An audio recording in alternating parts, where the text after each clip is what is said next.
Where your treasure is, there will your heart be also. God has hidden unlimited treasures in His Word. Every time we open it, we can discover a new treasure, or admire an old one. What will we find today? Let's dig in. Here's Carla Early with Treasure Hunt in the Word.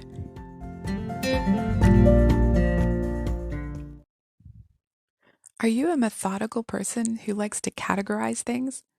My daughter sure is. She could sort beads for hours. One of our favorite things to do at Halloween was to sort and graph candy. First, we put them in piles: chocolate, fruity candy, hard candy, gum. Then we tried to sort them in different ways. Then Mama and Daddy would take their parent tax. Now, if you haven't heard of parent tax and you have a young child, you really need to learn about it. I usually got a Snickers bar and a Kit Kat. My husband got a pack of Twizzlers and Skittles. Matthew in the Bible would have enjoyed this. He was all about categorizing. That's how he wrote his book. His account of Jesus wasn't chronological, but the stories were grouped by what Jesus did. He had the birth narrative, then the start of Jesus' public ministry, but then he had Jesus' teachings, then his miracles, and later his parables.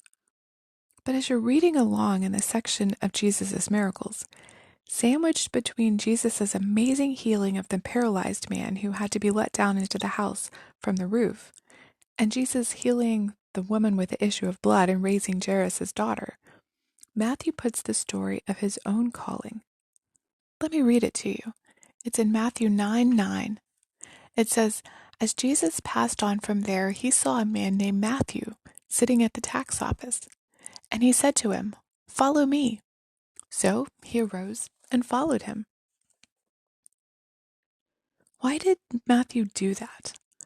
Why did he put this particular story there with the healings and the miracles? What was the logic in his brain? Well, for one thing, Matthew wrote under the inspiration of the Holy Spirit, so that was exactly where the story belonged. But don't you think it made perfect sense to Matthew, too? Matthew was a tax collector.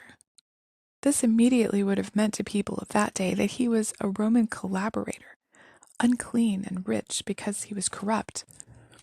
In becoming a tax collector, he would be separated from society and most likely his family as well, if they were good Jewish people. They wouldn't have wanted to be associated with him. He was an outcast in his society, not a Roman, but rejected by the Jews too. When Jesus came along and called him to follow, to Matthew, that was his way out, his private miracle. Jesus accepted him. Though all of us are unworthy to be part of Jesus' kingdom and be used by him in his work, I imagine Matthew probably felt like this calling was a miracle, perhaps the miracle he'd been praying for to get him out of his outcast, unhappy life. He, a tax collector, hated by everyone, was loved by God. Jesus wanted him. As Matthew wrote, he probably still had a hard time believing this miracle had happened. Not only did it fit in as a miracle, but also as a healing.